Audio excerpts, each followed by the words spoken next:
día que tenemos la oportunidad de estudiar el judaísmo del Nuevo Testamento y estamos dando lectura y explicación del Evangelio, de aquello que se conoce como el Evangelio según San Marcos.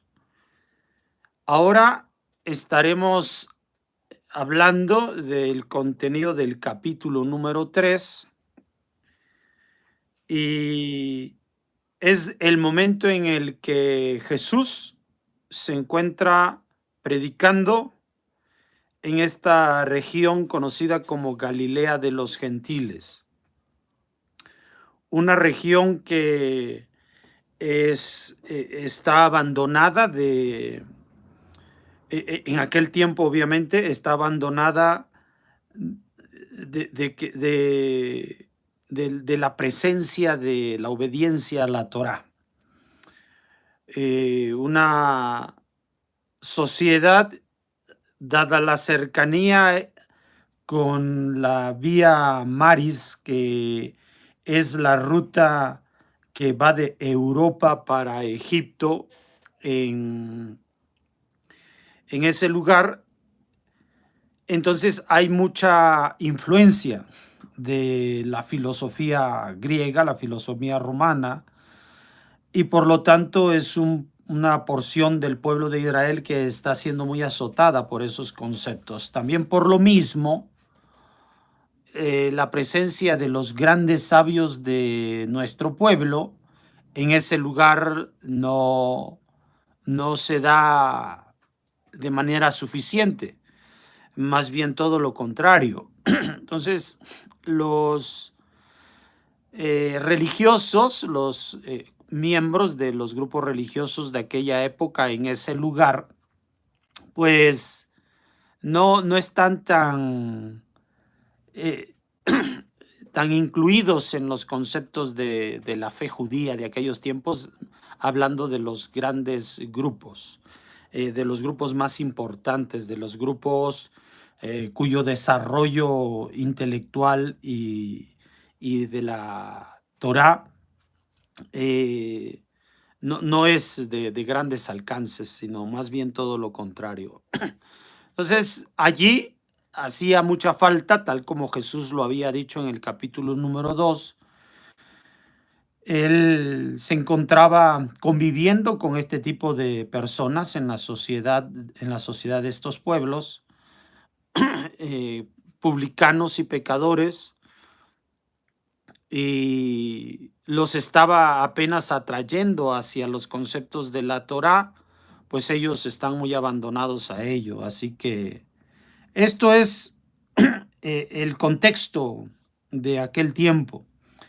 Es preciso saberlo así para que de este modo entendamos por qué ha escrito de este modo Marcos lo que escribe. Bien, comienzo con la lectura y poco a poco voy dando paso a la explicación. Entró de nuevo en la sinagoga donde había un hombre con una mano seca y le observaban a ver si le curaba en Shabbat para poder acusarle. Y dijo al hombre de la mano seca: levántate y sal al medio. Y les preguntó: ¿es lícito en Shabbat hacer bien y no mal, salvar un alma y no dejarla perecer? Y dirigiéndoles una mirada airada, entristecido por la dureza de su corazón, dijo al hombre: extiende tu mano. Y la extendió, y fuele restituida la mano. Y saliendo los fariseos luego se concertaron con los herodianos contra él para prenderle. Bueno, aquí está describiéndose un milagro más, ahora sobre una persona que tiene una mano seca. Se encuentran en una sinagoga, por lo cual vamos a ver que esta es la rutina de Jesús, la asistencia a las sinagogas en el día de Shabbat. Aquí se presentan, en primer lugar, en la sinagoga, dentro de la sinagoga, un grupo que es de fariseos. Había una multitud de grupos fariseos. No pensemos que es solo un grupo de fariseos, hay una gran cantidad de grupos de fariseos, una veintena posiblemente, que los hacía diferentes. Cada quien tenía después una posición acerca de cómo vivir dentro del grupo farisaico, y por esas pequeñas diferencias que cada vez se hacían más grandes, sobre todo porque el grupo fariseo había surgido hacia 3 siglos antes de este momento, así que durante 300 años se había diversificado mucho lo que comenzó siendo una sola idea, ¿no?, del grupo fariseo, que se consideraban separados. ¿Separados de quién? De los saduceos, de los saduquim. Sí, ellos se habían separado de los saduquim porque los saduquim habían sido elegidos por los Hashmonaín. ¿Quiénes son los Hashmonaín? Aquellos que dieron, que fueron parte importante de aquella fecha que nosotros hoy celebramos como Hanukkah, pero que una vez que ellos se quedan al frente y a cargo de la nación israelí, ellos determinan quién va a ser el sacerdocio.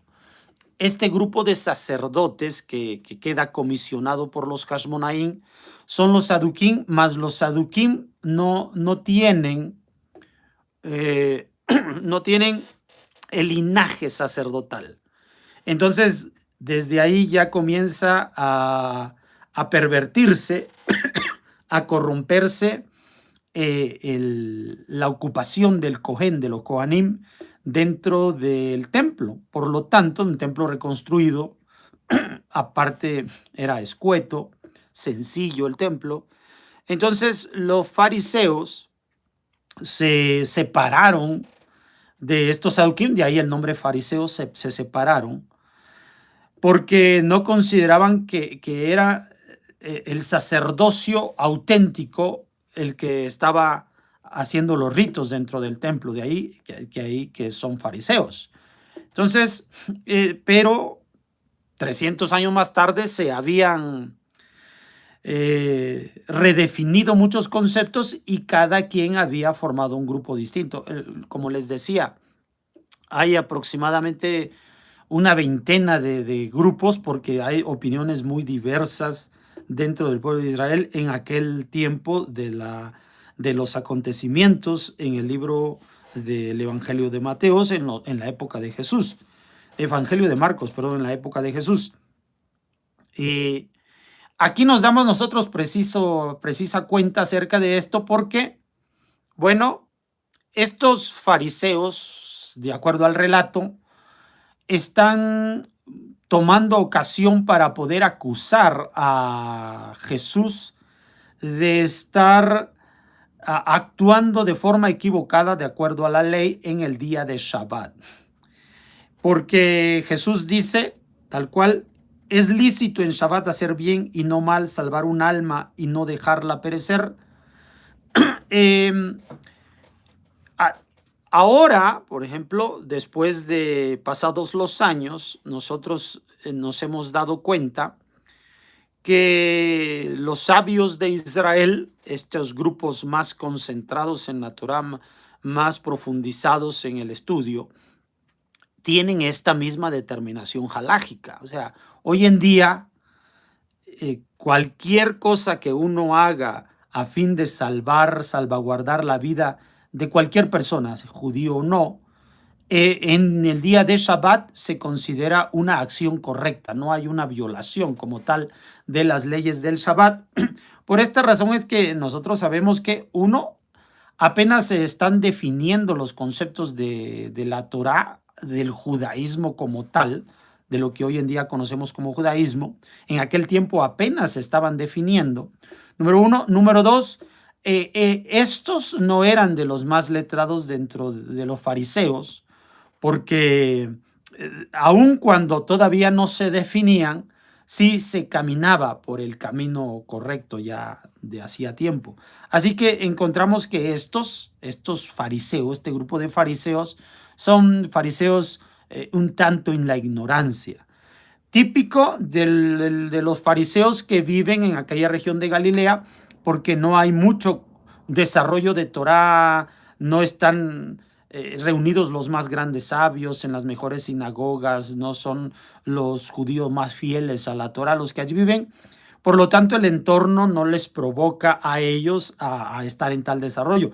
Los grandes sabios de Israel van a estar, los descendientes y alumnos de Gilel y de Shammai van a estar en el territorio de Yehudá, no en la región de Galilea. Por eso es que aquí se va a dar muchos confrontamientos, porque el grupo de fariseos que vive allí es un grupo de fariseos menos estudiados. Es natural, es como hoy en día. Por ejemplo, no es lo mismo que hay grandes rabinos fuera de Israel, pero los mejores de ellos, los grandes sabios, aquellos que están en un entorno correcto, apropiado, que les hace crecer más en el conocimiento de la Torah y de Hashem, pues viven en Israel, viven sobre todo en Jerusalén. Así que como en este tiempo, también en aquel tiempo. Y esta es la razón por la cual se va a dar todo lo que vamos a aprender en este capítulo número 3. Recuerden que se está confrontando Jesús con un grupo fariseo, pero un grupo fariseo de menores capacidades en cuanto a la Torah y el judaísmo. Entonces, dice también que se van a crear un complot, van a unirse a los herodianos. Otra vez, parte de esta veintena de diversidad que hay en el judaísmo. Estos herodianos obviamente son gente que trabaja a nivel de Estado, a nivel de gobierno, para con Herodes, para con Horus. En este caso, uno de los descendientes de Horus Agadol, que es el grande, el que se conoce como el grande. Aquí hay uno de sus descendientes. Y entonces más bien se busca a callar en caso de que se esté provocando una revuelta. Esta es la situación, ¿no? Hay otro grupo que está buscando enrolar a acusar a Jesús de manera política, de manera estatal, de manera judicial, de manera penal, pero en los argumentos de la religión, de las cuestiones de la Torá.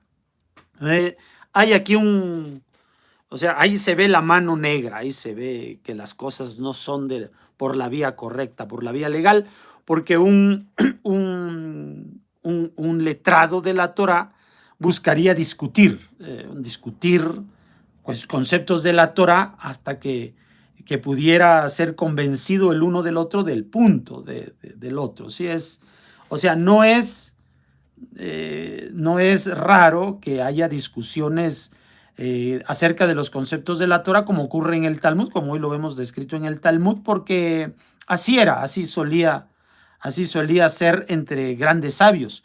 Pero cuando no hay sabiduría, entonces se busca más bien hacer un complot para derrocar, dado que no hay sabiduría para echar abajo la filosofía y los conceptos de Jesús, pues buscan este argumento, ¿no? Estas acusaciones en lugar de defender posturas, de defender posiciones. Continuamos entonces. Se retiró Jesús con sus discípulos hacia el mar, y una numerosa muchedumbre de Galilea, de Judea, de Jerusalén, de Idumea, de Transjordania y de los alrededores de Tiro y de Sidón, una muchedumbre grande, oyendo lo que hacía, acudían a él, y dijo a sus discípulos que le preparasen una barca a causa de la muchedumbre, para que ésta no le oprimiese, pues curaba a muchos, y cuantos padecían algún mal se echaba sobre él para tocarle, y los espíritus impuros al verle se arrojaban ante él y gritaban: tú eres el Hijo de Dios, y con imperio les mandaba que no le diesen a conocer. ¿Qué aprendemos aquí? Bueno, hay ahora una ocasión en que Jesús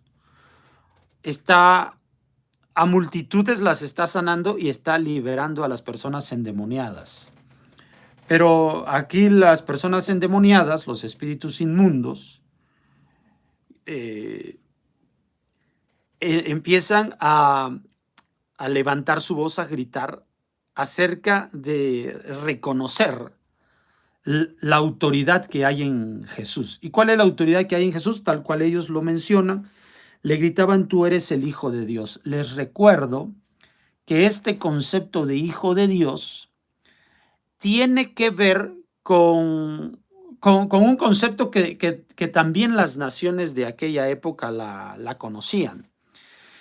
El Hijo de Dios es un término que se le daba a los emperadores, a los reyes. O sea, Jesús está siendo reconocido como un rey. La base de la Torá, la base del Tanaj, es que esta palabra en la que Hashem adopta a alguien como hijo suyo es cuando le da la investidura como rey. Esto sucedió con David Amelech y David Amelech lo plasmó en un salmo. A partir de allí, cada uno de los profetas que ungía al siguiente rey usaba de esa expresión: tú eres mi hijo amado, tú eres mi hijo amado. Entonces, como el profeta está trayendo un mensaje divino, esto está transmitiéndole el mensaje divino al futuro rey. ¿Y cuál es el mensaje divino? Hashem te dice: tú eres mi hijo amado. Entonces, en este momento, un hombre común y corriente, ocupará el cargo de rey de la realeza para Israel. Entonces, esta expresión también se le dio a conocer a Jesús el día que fue bautizado. Entonces, en ese momento, él es el que oye esa voz. El Espíritu le revela esa voz a él. El Espíritu habla a su mente, a sus pensamientos de Jesús, y le hace oír esa frase, esas expresiones. Por lo tanto, él comienza a reconocer que tiene una posición de rey dentro de Israel para sí mismo. O sea, él lo está entendiendo. Obviamente un rey tiene que ser reconocido por su pueblo. Él comienza a servir a su pueblo a partir de esa información y empieza a manifestar tal autoridad para que el pueblo lo pueda reconocer la investidura que tiene, pues la investidura la recibió solamente él para sí mismo. Ahora, quienes están obviamente en el ámbito espiritual, que son estos espíritus inmundos, pues reconocen tal autoridad y por eso le dicen: tú eres el Hijo de Dios. Es decir, reconocen que Hashem le ha dado el cargo como rey para Israel. Les digo, este conocimiento ya se traía, ya se conocía también en diversas regiones del mundo. Aquí precisamente los césares en el Imperio Romano también se decía que ellos eran hijos de Dios, porque significa que eso es lo que les permite, les da la autoridad para ser los reyes de tales naciones. No hay una expresión, porque es imposible que esto pueda ser así, de una unión carnal que haya producido a un hijo, en este caso un Dios con alguna mujer, que sería la madre de aquel que se dice ser el Hijo de Dios. Jamás, eso no es posible. Es una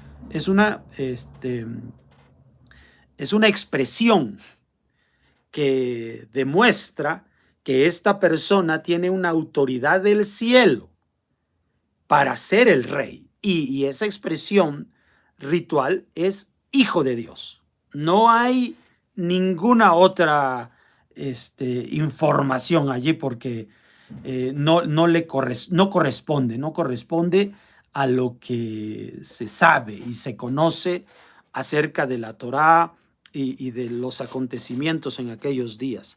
Así que pensar que el término Hijo de Dios significa que ha sido engendrado físicamente por Dios, más bien sería por una actividad íntima o por una cuestión de pareja, eso desaparezcalo usted de sus conceptos, de su pensamiento, porque nada tiene que ver con eso. Entonces, los demonios reconocen que él es de la realeza. Esto es lo que quiere decir. A partir de ahí, versículo 13, subió a un monte y llamando a los que quiso vinieron a él, designó a 12 para que le acompañaran y para enviarlos a predicar con poder de expulsar a los demonios. A Simón, a quien puso por nombre Pedro, a Santiago el de Zebedeo y Juan, hermano de Santiago, a quienes dio el nombre de Boanerges, esto es, hijos del trueno, a Andrés y Felipe, Bartolomé y Mateo, Tomás, Santiago el de Alfeo, Tadeo, Simón el cananeo y Judas Iscariote el que le entregó.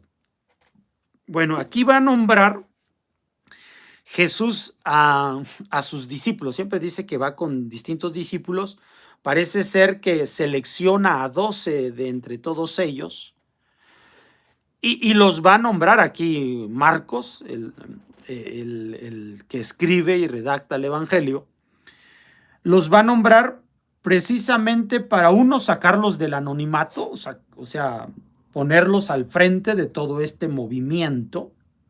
Es muy importante, dado que les digo, hay una veintena de movimientos,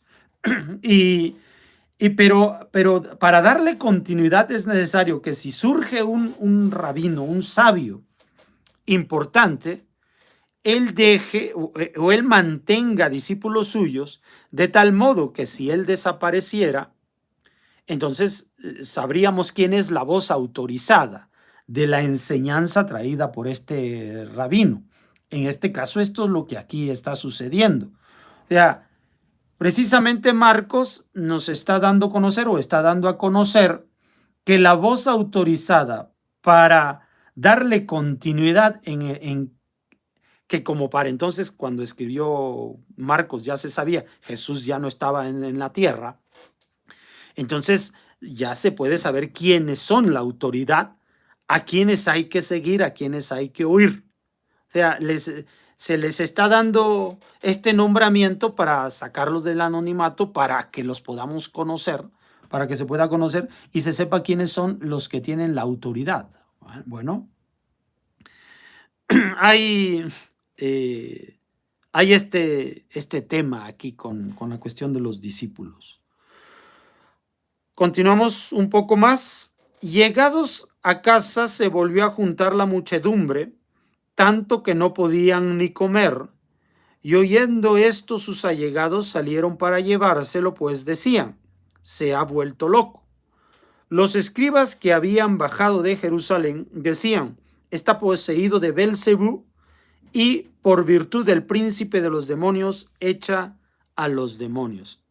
Como aquí dice, habían bajado de estos escribas de Jerusalén. Como le decía, los sabios más importantes se encuentran en Jerusalén. Y cuando uno va de cualquier región del mundo, e incluso de dentro de Israel, hacia Jerusalén, se dice subieron. Aliyah, se sube a Jerusalén. Cuando se sale de Jerusalén a cualquier parte del mundo, incluido dentro del propio Israel, se dice bajaron. Esto es porque hay una baja de espiritualidad, porque el entorno de Jerusalén te hace crecer. Al bajar, esta expresión no solamente bajas espiritualmente, bajas físicamente, sino que bajas espiritualmente porque te sales del entorno que es apropiado para el desarrollo espiritual.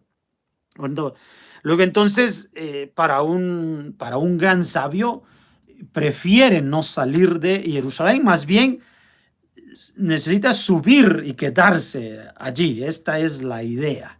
Así que, como está haciendo Jesús, él está comenzando afuera, está comenzando entre los pecadores, entre los enfermos espiritualmente hablando, y va a comenzar su ascenso a Jerusalén y justamente allí va a morir. Por esa razón es que va a morir, porque de este modo se preserva este concepto de que Jerusalén es la porción más alta, es la aspiración más alta espiritualmente hablando. Entonces, cuando una persona, ya conociendo tales conceptos, es entendida, obviamente no va a buscar bajar de Jerusalén. Pero si alguien baja, significa que hay una motivación que los hizo salir de Jerusalén, por lo tanto bajaron de nivel espiritual, así que no son tan grandes, no son como los más grandes que definitivamente no salen de Jerusalén. Entonces resulta que cuando contemplaron estas personas, estos escribas, les recuerdo, los escribas son los que escriben los rollos de la Torá, tienen mucho conocimiento de la Torá. Entonces resulta que cuando estos escribas lo ven hacer toda la prédica que hace y esto de sanar a los enfermos y liberar a los endemoniados, entonces ellos acusan, está poseído de Belcebú y por virtud del príncipe de los demonios echa a los demonios. Belcebú es, pues viene de ahí de la palabra Baal, que los Baalim, esto que Hashem dijo que debemos evitar pronunciarlo, siquiera, ¿no? Porque debe de alejarse de nuestra boca estos conceptos. Imagine usted sabios que están hablando de estas cosas, ¿no? A sabios que están hablando de lo que no, porque recuerda que no hay Dios más que uno solo, o sea, solo Akadosh Baruj Hu, y no hay otro poder sobre la tierra más que Akadosh Baruj Hu. Y todos estos conceptos sobre los demonios y la parte negativa en la presencia del ser humano es originado por el propio pecado del individuo, de aquella persona que sufre el ataque de tales demonios. Como decimos nosotros, cuando actuamos de manera correcta, obedeciendo la Torah, cuando un individuo actúa de la manera correcta y obedece la Torah, se crean ángeles que acampan en derredor suyo, dice, y los defiende. Esto es que son méritos, o sea, los ángeles son méritos que van a permitir que nosotros nos vayamos moviendo por las circunstancias favorables. Cuando desobedecemos la Torah, entonces se crean demonios, es decir, deméritos, acusadores que nos guían por el mal camino, todavía más, ¿sí? Entonces, son circunstancias a favor o en contra, que nos juegan a favor o en contra. Al obedecer la Torah, a favor; al desobedecer la Torah, en contra. Por lo tanto, se vive una vida cada vez más de corrupción, cuando una persona se dice ya está endemoniado, ya tiene espíritus inmundos sobre él. Es el trabajo real de las personas que están involucradas en la Torah y en el desarrollo óptimo, genuino, y en el deseo de conducir al pueblo por el camino correcto. No están haciendo doctrinas acerca de los demonios y de Belcebú, como en este caso se menciona, sino todo lo contrario. O sea, se está fomentando que un buen sabio, un buen jajam, estará fomentando el desarrollo del camino correcto y de cómo encaminar hacia ese camino, a todo el pueblo. No todo lo contrario. O sea, una doctrina equivocada. O sea, estar enriqueciéndose de conceptos negativos y comprendiendo y desarrollándose y ocupando el tiempo para entender los conceptos negativos, pues no, ese no es el trabajo que nos debe representar a nosotros tiempo. Esto es precisamente lo que dice la Torah. Por esta razón dice, no se van a mencionar de ustedes los nombres de tales muñequitos, de tales objetos de piedra, ¿no?, a los que se les atribuyen poder, porque no estamos nosotros para ese tipo de cosas, porque esta cosa no ajeno, porque ni siquiera existe, o sea, no tiene ningún poder. Por lo tanto, ¿por qué vamos a desviar nuestro tiempo que tenemos para mejor involucrarnos en la Torá? Así, de este modo, nosotros nos percatamos de qué tipo de escribas son estos escribas que se encuentran allí, haciendo énfasis en conceptos que la propia Torá nos pide que no tengamos en cuenta. Pero efectivamente, como les digo, ya había diversidad de grupos, una veintena de grupos. Desde que se originaron estos grupos principales, para 300 años después había una veintena con diversidad de pensamientos. Eso no se detuvo aquí, ni se detuvo de parte de los seguidores de Jesús, porque 200 años después de Jesús, 300 años después de Jesús, había también una veintena de subgrupos derivados a partir de las enseñanzas de Jesús y había disputa entre ellos. O sea, esto es parte de lo que le ocurre al ser humano, de le ocurrió a nuestro pueblo. Por eso hay finalmente uno de esos tantos grupos es el que va a terminar consolidándose y va a dar origen a lo que se conoce como el cristianismo, pero esto va a ocurrir 300, 400 años después de la vida de Jesús. No piensen que el cristianismo se origina en Jesús. El cristianismo se originó 300, 400 años más tarde por esta diversidad de subgrupos, la cual muchos de ellos ya habían deformado los conceptos originales que Jesús compartió. De ahí que es muy importante lo que Marcos dice. Estos son los 12 hombres que van a respaldar, darle continuidad al mensaje de Jesús. Porque después, en 200, 300 años más tarde, surgieron una veintena de evangelios y una veintena más de otros documentos. No solamente dentro de lo que sería hoy el Nuevo Testamento, sino dentro de lo que hoy se conoce como el Tanaj. O sea, también surgen libros de Enoch y surgen Apocalipsis de Abraham y un montón de documentos, pero estos surgen posterior a esto. De allí que se hace tan necesario otra vez darle canon, darle regla, autoridad a los documentos que se han conocido como inspirados, y de ahí que se tiene que redactar la Mishnah y se redacta el Talmud, precisamente para dejar fuera a todos aquellos conceptos que estaba moviendo en aquel tiempo. Bueno, entonces, ¿por qué lo acusan de que doctrina de demonios? Porque él está poseído. Porque ellos manejan doctrinas de demonios, ellos son los que saben de demonios. Le digo, obviamente no todos los escribas, ¿no? Pero este grupo en especial, porque bajaron de Jerusalén. Este concepto es muy importante. Bajar significa bajaron su nivel espiritual. Encontraron que hay una razón más importante que la de permanecer en Jerusalén, la de ir hacia Galilea. Así que si encontraron esto que es más importante, significa que no tienen como prioridad, como fundamental, el hecho de permanecer en Jerusalén y continuar con su desarrollo espiritual. Versículo 23 continúa, llamándolos así, y les dijo en parábolas, ¿cómo puede Satanás expulsar a Satanás? Si un reino está dividido contra sí mismo, no puede durar. Y si una casa está dividida contra sí misma, no podrá subsistir. Si pues Satanás se levanta contra sí mismo y se divide, no puede sostenerse, sino que ha llegado su fin. Mas nadie puede entrar en la casa de un fuerte y saquearla si primero no ata al fuerte, y entonces saqueará la casa.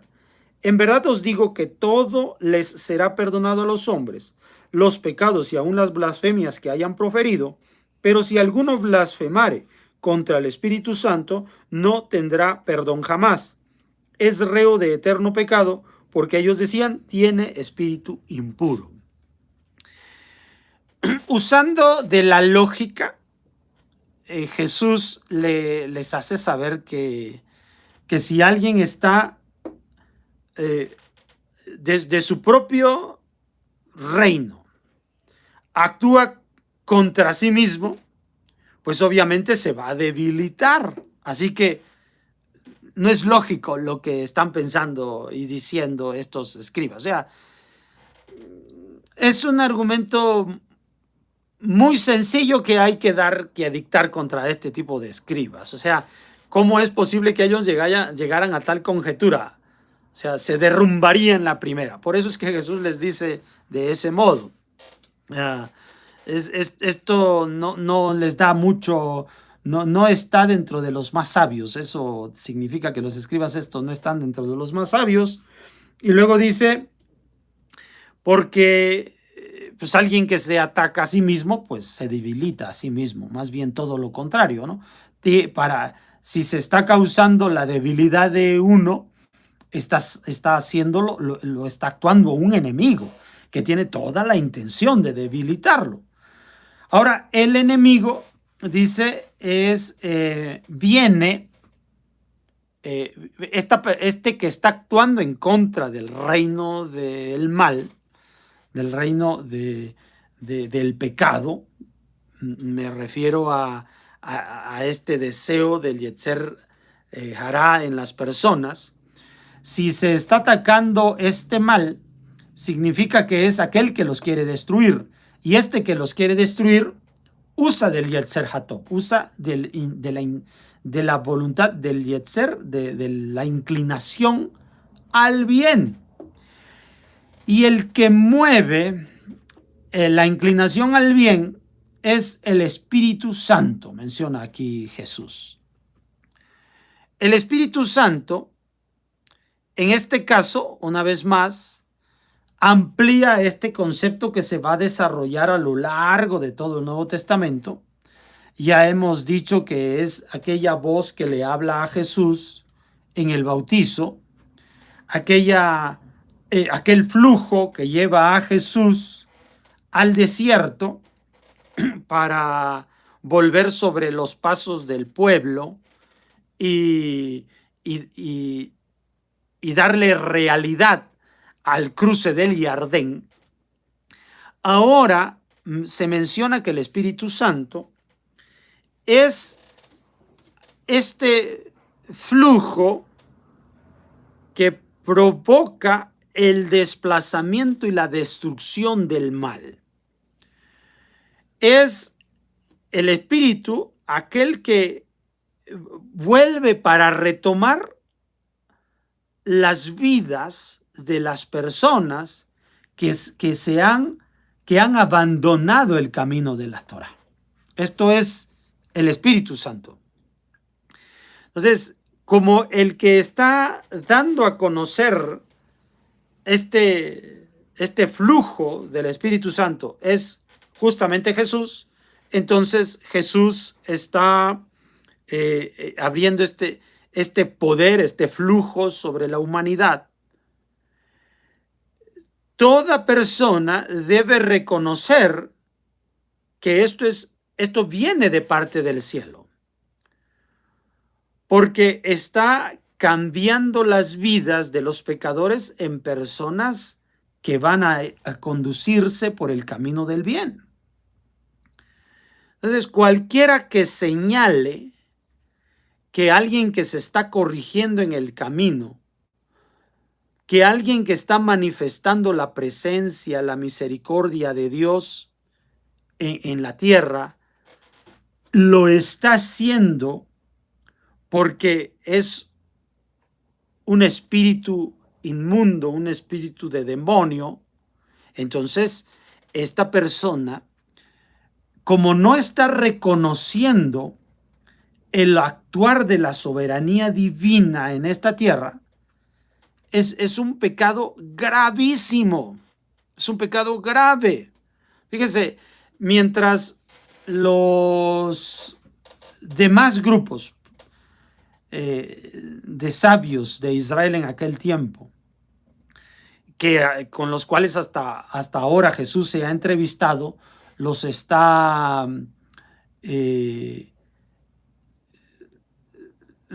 están señalando su pecado. O sea, aquí lo que Jesús está haciendo es señalar cómo estas personas están siendo encaminadas por el camino de Hashem. Entonces, quien está haciendo esto realidad es el Espíritu Santo. Quien está haciendo y provocando esto desde el interior de las personas, quien está cambiando y transformando las vidas, es el Espíritu Santo. Que a alguien se le ocurra señalar que no es el Espíritu Santo, que no es el flujo de lo alto actuando en ellos, ¿cómo? En su pensamiento, en su modo de hacer y vivir, como ocurrió con Jesús, pues entonces está trayendo sobre sí un pecado mortal. Dice reo de muerte. Pero el Espíritu Santo no tendrá, pero si alguno blasfemare contra el Espíritu Santo, no tendrá perdón jamás, es reo de eterno pecado.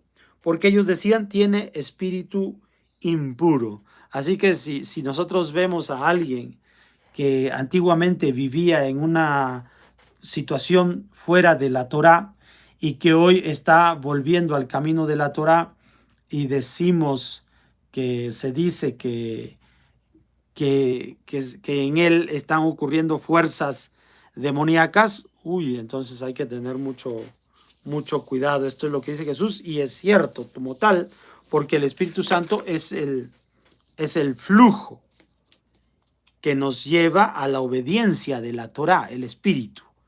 Esto habla a nuestra mente, transforma nuestras vidas y nos hace caminar por la Torá. Esto es judíos y no judíos, esto es para todos, ¿ya? Es un concepto que les digo se estaba desarrollando en aquella época. Continuamos ya para terminar el capítulo número 3. Vinieron su madre y sus hermanos y desde fuera le mandaron a llamar. Estaba la muchedumbre sentada en torno de él y le dijeron, ahí fuera están tu madre y tus hermanos, que te buscan. Y él les respondió, ¿quién es mi madre y quiénes son mis hermanos? Y echando una mirada sobre los que estaban en derredor suyo, dijo, he aquí mi madre y mis hermanos. Quien hiciere la voluntad de Dios, este es mi hermano y mi hermana y mi madre. Algo que en ciertos pueblos del mundo es muy importante es la familia. No en todos, por eso es que me atrevo a decir, hay culturas donde la familia es muy importante, la hispana sobre todo. Y esto viene precisamente por esta presencia oriental, judía, árabe, entre los ancestros de toda esta gente, de todos nosotros aquí en América hispana. Y luego entonces mantener un vínculo familiar es muy importante.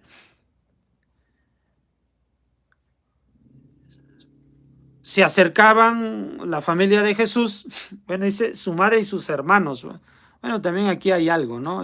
Dice su madre y sus hermanos. Como existe esta, no sé cómo llamarlo, pero hay una creencia, un dogma, eso es un dogma, de que María o Miriam, la madre de Jesús, fue virgen y siempre virgen, algo así es el dogma. O sea, creo que es virgen antes, durante y después del parto de Jesús. Creo que algo así dicta el dogma de la iglesia. Obviamente, esto se provocó por una confusión que hubo en la traducción que viene del libro de Yesaya, donde está este versículo que habla acerca de la doncella, Alma. Habla de una doncella, tal cual, de una jovencita, de una niña joven.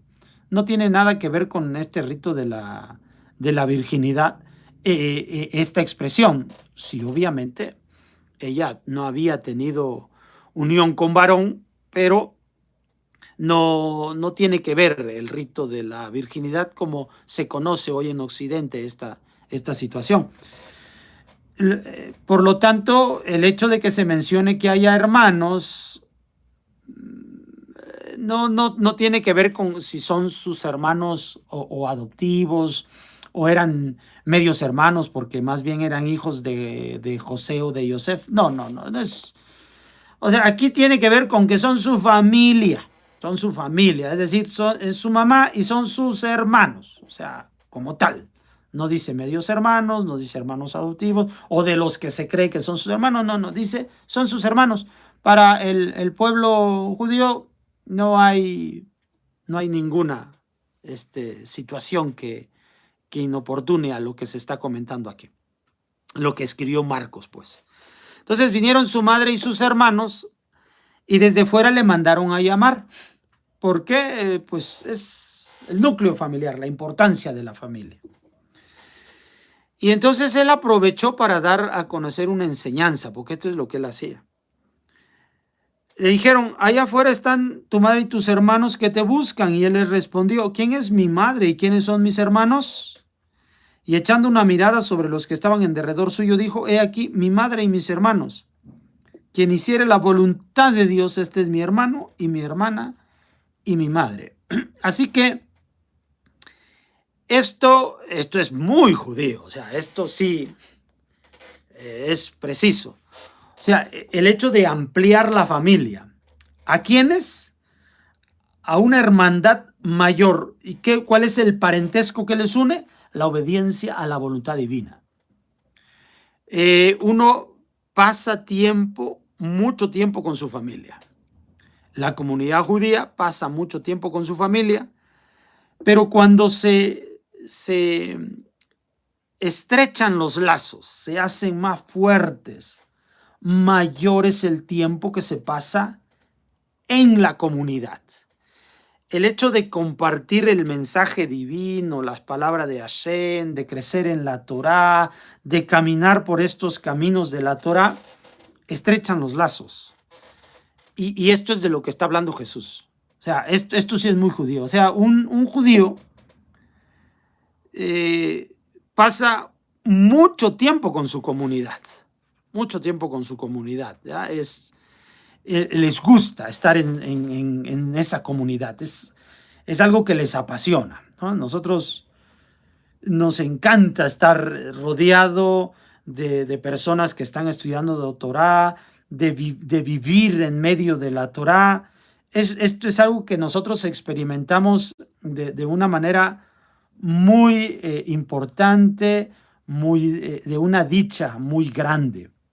Se pasa mucho tiempo en la comunidad a tal grado que uno está tan bien allí que no quiere uno salirse de la comunidad, de estar con ellos, de charlar, todas estas pláticas que se dan allí.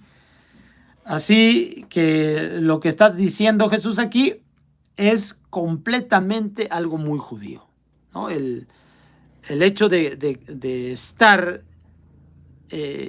compartiendo la obediencia a la Torá estrecha los lazos. Y esto es a lo que se refiere aquí Jesús. No consiste de abandonar la familia, sino todo lo contrario, llevar a la familia a la comunidad. ¿Ya? Esto es un mensaje que todos debemos interiorizar muy bien. O sea, nosotros tenemos una familia que es la familia física, en la que están nuestros padres y nuestros hermanos, y tenemos una gran familia que es la familia de la comunidad. Justamente por eso los sabios de nuestro pueblo han hecho ritos alrededor de la gran familia. Por esto se convive en el día de Shabbat, en el día de los Moadim, y hay un momento crucial que es el parteaguas de esto, es en lo que se conoce como el bar o el bat mitzvah. Es el momento en el que se le hace conocer a este chico o chica que se dice el hijo de los preceptos o la hija de los preceptos, porque el hecho de que ahora observe los preceptos lo integra a esta familia de la comunidad. Bien. Y por eso, dentro del rito, cuando se hace bar o bat mitzvah, Y el joven, el chico, es por primera vez que pasa a la lectura de la Torá. Nosotros tenemos la costumbre de que cuando una persona pasa a la lectura de la Torá, su familia se pone de pie en honor a que un representante suyo está cumpliendo con ese honor tan importante de leer la Torah. Entonces su familia se pone de pie. Esto es en un día común de día de Shabbat o fiesta. Pero el rito es que cuando el chico que está haciendo su bar mitzvah es llamado, en este caso por primera vez a la lectura de la Torah, pues ya es adulto entre nosotros, toda la comunidad se pone de pie a oír la Torah. ¿Por qué se pone de pie? Porque de este modo se significa que él es ahora, esta es su familia. Una vez que llega a Bar Mitzvah, esta es su familia de la comunidad. Y esto es muy, muy, muy importante que sea internalizado por estos chicos que hacen su Bar Mitzvah y que la comunidad actúe como una verdadera familia. También ahí esto es muy importante, porque ¿qué ha causado toda esa diversidad en los grupos judíos de aquella época? Y que también produjo esa diversidad en los seguidores de Jesús 300, 400 años más tarde, es que se olvidan que la comunidad es la familia y la familia debe estar unida. Este es un mensaje muy importante que dio aquí Jesús. Así que una familia no está aquí para estar dividida. Una familia no está aquí para que cada quien a la menor provocación se separe, sino todo lo contrario. Se mantenga unida, se mantenga sólida, se mantenga fuerte. Ya basta de que a la primera de cambio, que no se entienden los conceptos, pues ya se hagan todas estas diferencias. Dicen nuestros sabios que una de las cosas por las cuales nuestro templo aún no se pone en pie, pues es por el odio gratuito que hay entre los hermanos, entre nosotros. Así que este mensaje parece que debe resonar todavía el día de hoy. Bueno, por el momento es todo. Nos vemos para la próxima. Cuídense mucho. Shalom.